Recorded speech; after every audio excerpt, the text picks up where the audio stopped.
ඔයාටත් මේ වේදිකාව බොහොම සුවිශේෂී නේද? ඔයාගේ ජීවිතේ බොහොම සුවිශේෂී වූ කඩයිමක් සනිටුහන් වෙච්ච වේදිකාවක් නේ. අනිවාර්යයෙන්ම මිස්ටර් මේ වේදිකාවට ආපු ගමන තමයි මගේ මේ කලා ශ්‍රේෂ්ඨයේ කලා ලෝකය ලස්සන කරන්න පුළුවන්. ඔය ඉතින් මම බොහොම ආසාවෙන් දැස් දල්වාගෙන බලාගෙන ඉන්නවා මේ රැය පහන් වෙද්දි සංඥානට උදා වුණා වගේ අවස්ථාවක් වාසනාවක් කාටද උදා වෙන්නේ කියලා.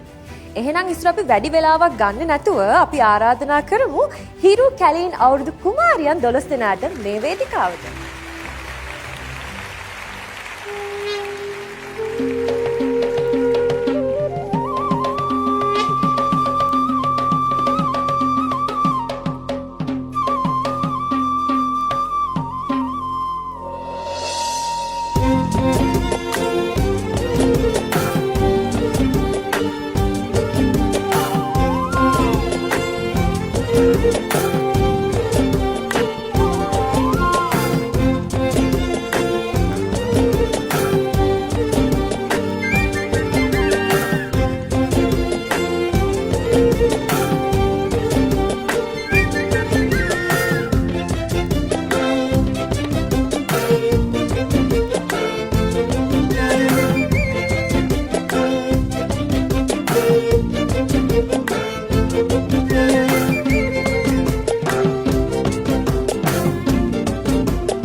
Aku lekap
සංජානා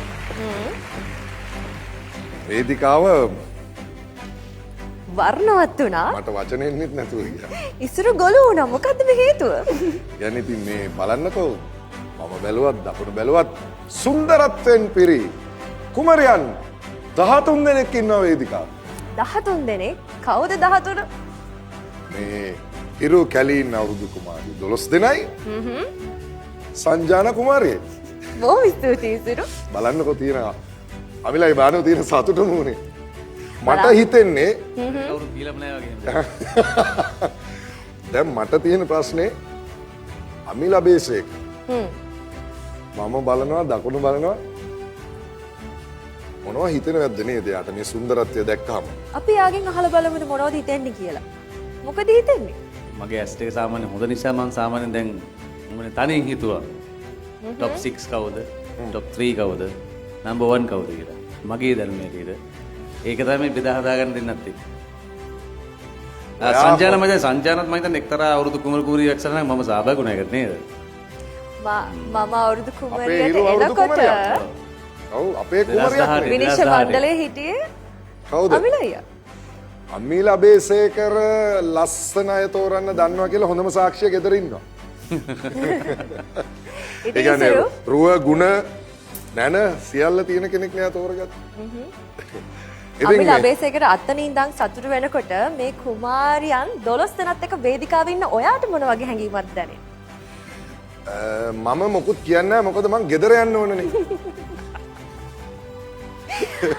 අපේ කුමාරියන්ගේ රුව අපි හොඳට පේනවා. හරිම ලස්සනයි. ඔව්. ඒ වගේම තව මොනවද අපිට බලන්න තියෙන කුමාරියන්ගේ?